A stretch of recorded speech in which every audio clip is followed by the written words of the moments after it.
नमस्कार दोस्तों, मैं पंकज कुमार एक बार फिर से स्वागत करता हूं आप सभी का आपके अपने परिवार पीके एजुकेशनल नॉलेज में। दोस्तों, आज हम आप सभी को बहुत ही इम्पोर्टेंट और इंटरेस्टिंग टॉपिक को पढ़ाने वाले हैं, जिसे हम एलसीएम के नाम से जानते हैं। एलसीएम का मतलब होता है लघुत्तम समापवर्त ना, मतलब इसको हम शॉर्टकट में लासा भी बोलते हैं। तो इसको हम बहुत ही आसान तरीके से करने का प्रयास करेंगे और उम्मीद करेंगे कि आपको यह वीडियो बहुत ही अच्छी तरीके से समझ में आ जाएगा। इससे पहले अगर आप हमारे चैनल पर नए हैं तो प्लीज़ चैनल को सब्सक्राइब करके बेल को ऑल पर प्रेस कर लें, ताकि हमारे द्वारा अपलोड किए गए सभी वीडियो के नोटिफिकेशन सबसे पहले आप तक पहुंचते रहें। क्योंकि हम मैथ से एक इम्पॉर्टेंट वीडियो आप सब तक लेकर आते रहते हैं और कोशिश करते हैं कि आपका मैथ जो है वो एकदम स्ट्रांग हो जाए। ठीक, चलिए देर ना करते हुए इस वीडियो को शुरू करते हैं। यहाँ से हमारे पास पहला प्रश्न हमको दिया गया है कि 24, 72 और 96 का एलसीएम ज्ञात करो, मतलब इसका लासा निकालो ना। तो यहाँ से हमको इसका एलसीएम निकालना है। तो सबसे पहले इसको इस तरीके से हम लिख लेंगे। कितना दिया गया है? 24, 72 और 96 ना, बीच में कॉमा कर देंगे क्योंकि ये अलग अलग हमको दिया गया है। ठीक, अब यहाँ से सबसे पहले एक ऐसे कॉलम बना लेंगे, फिर इसका फैक्टराइजेशन करेंगे, मतलब गुणनखंड इसको तोड़ेंगे ना। तो यहाँ से इस तरीके से सबसे पहले इसको 2 से कट कर सकते हैं ना। अब 2 से काटेंगे तो यहाँ से 2 एक कम 2, 2 दूनी 4, मतलब 12 दूनी 24 पूरा कट गया। अब इसको काटेंगे तो 2 तिहाई 6 होता है, एक बचा, फिर 2 छंग 12, इसको भी पूरा कट कर दिया। अब इसको काटेंगे तो 2 चौक 8, एक बचेगा, अगर एक यहाँ लिख दें 16 बन जाएगा, मतलब 2 वट 16। हम इसको इस तरीके से कट कर सकते हैं ना। फिर आगे हल करेंगे इसको, फिर 2 से काटेंगे। ठीक, फिर 2 छंग 12 होता है, इसको काटेंगे तो 18 दूनी 36 ना। ऐसे डायरेक्ट कट कर सकते हैं या फिर ऐसे भी समझ लो, 2 एक कम 2, एक बचा तो 2 8 16 हो जाएगा। ठीक, ये कट जाएगा। यहाँ से इसको काटेंगे तो 2 दूनी 4 और 2 चौक 8, ये इस तरीके से कट गया। फिर आगे इसको हम क्या करेंगे? 2 से कट करेंगे ना। अब 2 से आगे कट करने पर क्या मिलता है हमको? 2 तिहाई 6 होता है, फिर से 2 नवा 18 और 12 दूनी 24, ये कट गया।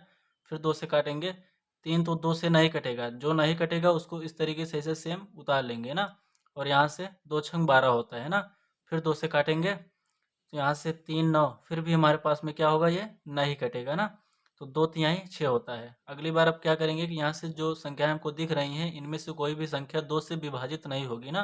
फिर आगे हमको किससे कट करना पड़ेगा? 3 से। फिर इसको 3 से काटेंगे, 3 एक कम 3 होता है, 3 तिहाई 9, फिर से 3 एक कम 3 ना। अब यहाँ से जो है हमको 2 बार एक एक मिल गया, लेकिन अभी एक इसमें 3 है, इसका मतलब क्या है कि अभी एक बार 3 से इसको कट करना पड़ेगा। ठीक, तो यहाँ से इसको जब 3 से काटेंगे तो ये 1 है, फिर से 3 एक कम 3, ये कट जाएगा और ये 1 हो गया ना।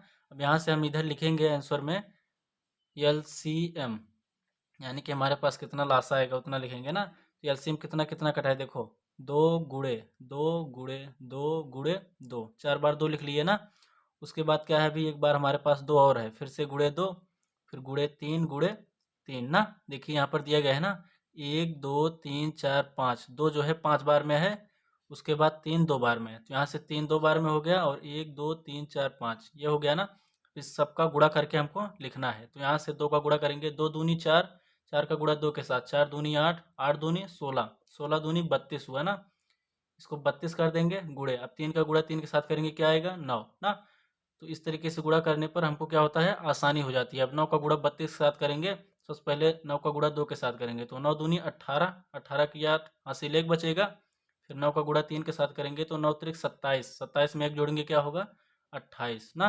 तो 288 ये हमारे इस संख्याओं का एलसीएम आ जाएगा। तो उम्मीद करता हूँ पहला प्रश्न आपको बहुत ही अच्छी तरीके से समझ में आ गया होगा। चलिए आगे देखते हैं अपना अगले प्रश्न को।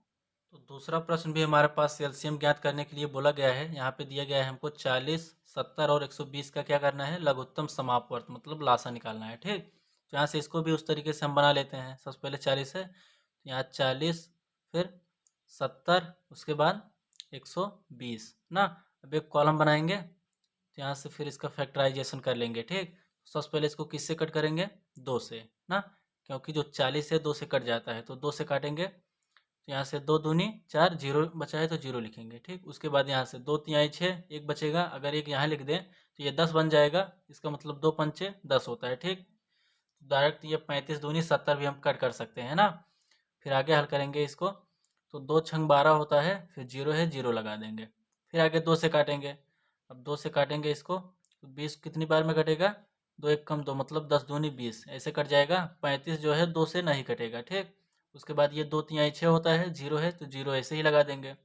फिर आगे इसको 2 से कट करेंगे, 2 से काटेंगे तो 2 पंचे 10, 35 नहीं कटेगा। 2 से इसको काटेंगे तो 2 एक कम 2 होता है, एक बचा 10 हो गया, तो 2 पंचे 10 यानी कि 15 दूनी 30, ठीक। फिर आगे अब इसमें से जो भी संख्याएं हैं इसमें से कोई 2 से नहीं कटेगा, है ना। फिर हम 3 से कोशिश करेंगे तो 3 से जो ये 15 है ये विभाजित हो जाएगा, मतलब कट जाएगा ना। फिर 3 से कट करेंगे तो 5 नहीं कटेगा, जो नहीं कटेगा उसको सेम ऐसे नीचे लिख देंगे उसके, ठीक।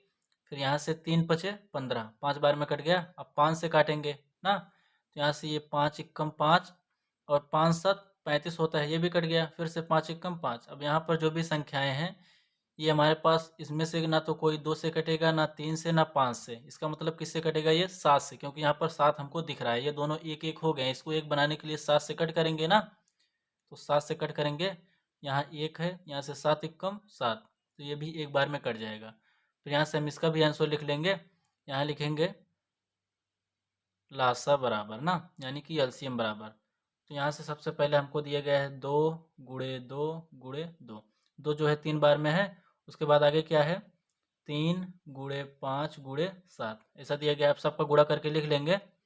यहाँ से 2 दूनी 4, 4 दूनी 8 ना, 8 त्रिक 24, 24 का गुणा 5 में करेंगे तो 120 होगा ना। 24 का गुणा 5 में करेंगे तो 120 आएगा। अब लास्ट में 7 बच गया है ना, 7 को ऐसे लिखेंगे, फिर इसका गुणा करेंगे। अब यहाँ से 12 का गुणा अगर हम 7 में कर दें तो 12 सते 84 होता है, 84 लिख देंगे। अगर लास्ट में एक जीरो है तो जीरो लगा दो। तो इस तरीके से हम बहुत ही आसान तरीके से एलसीएम को निकाल सकते हैं। उम्मीद करता हूँ यह वीडियो आप सब लोगों को बहुत ही पसंद आया होगा। तो इस वीडियो को लाइक करके अपने दोस्तों तक शेयर करें। तो चलिए देखते हैं अपने अगले प्रश्न को। तो अगला प्रश्न है हमारे पास तीसरा कि 12, 60 और 96 का मासा ज्ञात करो ना। यहाँ से हमने दो एलसीएम को करना सीख लिया है। तो उम्मीद करता हूँ को आपको उससे बहुत ही अच्छी तरीके से समझ में आ गया होगा, आप उसको आसानी से कर सकते हैं। फिर आगे हम क्या करेंगे, मासा को हल करेंगे ना। तो यहाँ पर हमारे पास क्या क्या दिया गया है, 12, 60, 60 और 96। इसका मासा, मासा का मतलब होता है एचसीएफ, मतलब हाईएस्ट कॉमन फैक्टर, ठीक। यहाँ से मासा निकालेंगे। सबसे पहले हम हमारे पास जो ये 12 और 60 है इन दोनों को हल करेंगे, ठीक। यहाँ से 12 60 में जो बड़ी संख्या है 60, इस इसमें हम क्या करेंगे, भाग दे देंगे छोटी संख्या किससे, 12 से। 12 से भाग देंगे तो 12 पंचे 60 ना, क्या हुआ, पूरा पूरा कट गया। जो पूरा पूरा कटा है ये किससे कटा है, 12 से। अब जब ये 12 से 5 बार में पूरा कट गया है, अब इसी 12 से हमको क्या करना है, जो हमारे पास तीसरी संख्या है 96, इसमें भी भाग दे देना है ना। अब 96 में भाग करेंगे तो 12 अट्ठे क्या होता है, 96 ना, क्या हुआ, ये भी पूरा पूरा कट गया। तो यहाँ से हमारे पास इसका आंसर कितना आएगा, यहाँ पर आंसर आ गया हमारे पास कितना होगा, इसका मासा जो है, ये जो दोनों संख्याएं हैं वो 12 से विभाजित हो गए। तो फाइनली हमारे पास इसका आंसर कितना आ गया, 12, ठीक। अगला प्रश्न देखते हैं अपना। तो अगला प्रश्न है हमारा चौथा, दिए गए हमको 18, 80 और 130 का एचसीएफ। एचसीएफ का मतलब भी मासा ही होता है, ठीक। तो यहाँ से इसको भी हल कर लेते हैं। तो 18 और 80 में देखेंगे तो हमारे पास बड़ी संख्या कौन सी है, 80 ना। तो इसमें भाग दे देंगे 18 से, ठीक।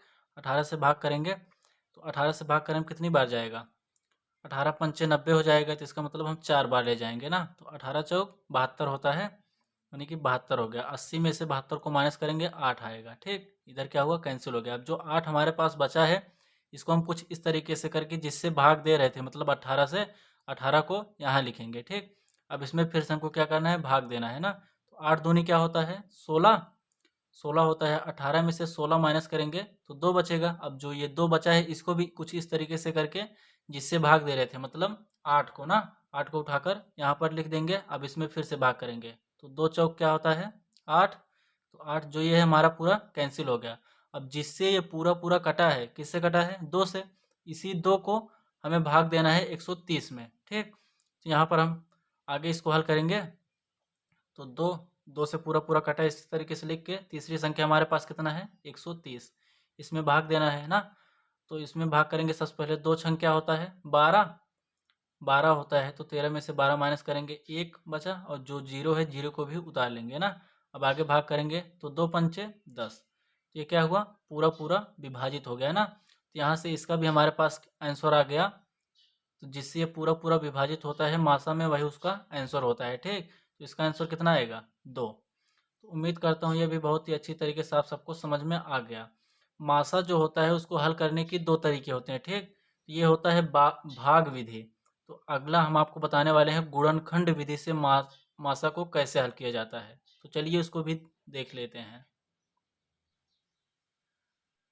तो अगला प्रश्न है हमारा 5वां। यहाँ पे दिया गया हमको 14, 24 और 72 का मासा ज्ञात करना है। तो इसको हम गुणनखंड विधि से हल करके सीखने वाले हैं। ठीक, तो गुणनखंड विधि से हल करने के लिए सबसे पहले इन सब का गुणनखंड करना पड़ता है हमको, फैक्टराइजेशन ना। तो 14 का करेंगे, यहाँ से 14 का गुणनखंड करेंगे। तो ऐसे क्या कर सकते हैं, 2 से सबसे पहले काटेंगे तो 7 बार में कटेगा, 2 से 14 होता है। फिर 2 से काटेंगे, फिर 7 से कटेगा। ठीक, 2 से नहीं कटेगा। फिर इसको 7 से कट करेंगे तो 7 एकम 7, यानी कि 14 का फैक्टराइजेशन हमने कर लिया।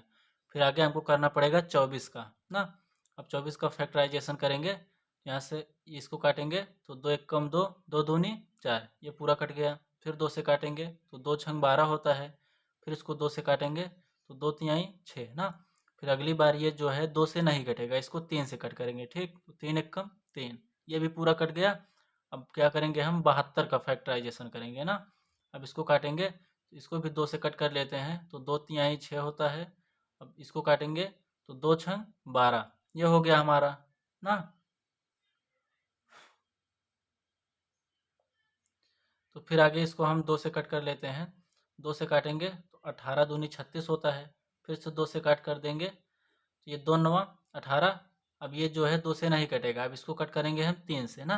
तो जब 3 से काटेंगे तो 3 तिहाई 9 होता है। फिर अगली बार 3 से काटेंगे तो 3 एकम 3। तो जो है हम सबका फैक्टराइजेशन कर लिया है। तो हमारे पास जो ये 3 संख्याएं दी गई, अब इसको कुछ इस तरीके से इधर लिखेंगे 14। और 14 कितने से कटा है, 14 को हम लिख सकते हैं 2 गुणे 7, यानी कि 7 दूनी 14 ना। फिर अगली संख्या है हमारे पास 24। 24 किससे किससे कट किया है हमने, इससे 2 से किया है, फिर से 2 से, फिर 2, उसके बाद 3, यानी कि 2 दूनी 4, 4 दूनी 8, 8 त्रिक 24, यानी कि इसको इस तरीके से कट किया है। फिर अगली संख्या है हमारे पास 72। तो 72 किससे किससे कटा है, इसको लिख लेते हैं यहाँ ना। तो 2, फिर 2, उसके बाद 2, 3 बार 2 से कटा है, उसके बाद 2 बार 3 से, इस तरीके से कटा है ना। तो फिर इसका हम आंसर कैसे पता लगाएंगे, जो तीनों में उभयनिष्ठ हो, मतलब गुणनखंड द्वारा मासा ज्ञात करने से इसका आंसर कैसे पता चलता है, जो तीनों में उभयनिष्ठ हो, जो तीनों में मिल रहा हो। तो यहाँ से हम देखते हैं कि जो ये 2 है, ये क्या है, ये तीनों में हमको मिल रहा है। ठीक, उसके बाद इसमें 7 है, इसमें 2 2 3 है, लेकिन इसमें नहीं है। ठीक, अगर यहाँ पर भी 2 3 होता तो ये भी मिल जाता, लेकिन यहाँ पर हमको क्या मिला है, सिर्फ 2 का उभयनिष्ठ मिला है। ठीक, तो यहाँ हमारा आंसर क्या होगा, इसका आंसर लिखेंगे, इसका मासा कितना आएगा। तो फाइनली इसका मासा हमारे पास कितना आएगा, 2। तो उम्मीद करता हूँ यह वीडियो आप सबको बहुत ही अच्छी तरीके से समझ में आया होगा। और अगर वीडियो पसंद आया है तो इसको लाइक करके अपने दोस्तों तक शेयर जरूर करें, और बने रहें हमारे चैनल पीके एजुकेशनल नॉलेज के साथ। मिलते हैं ऐसे ही मज़ेदार और इंटरेस्टिंग वीडियो में, तब तक के लिए धन्यवाद।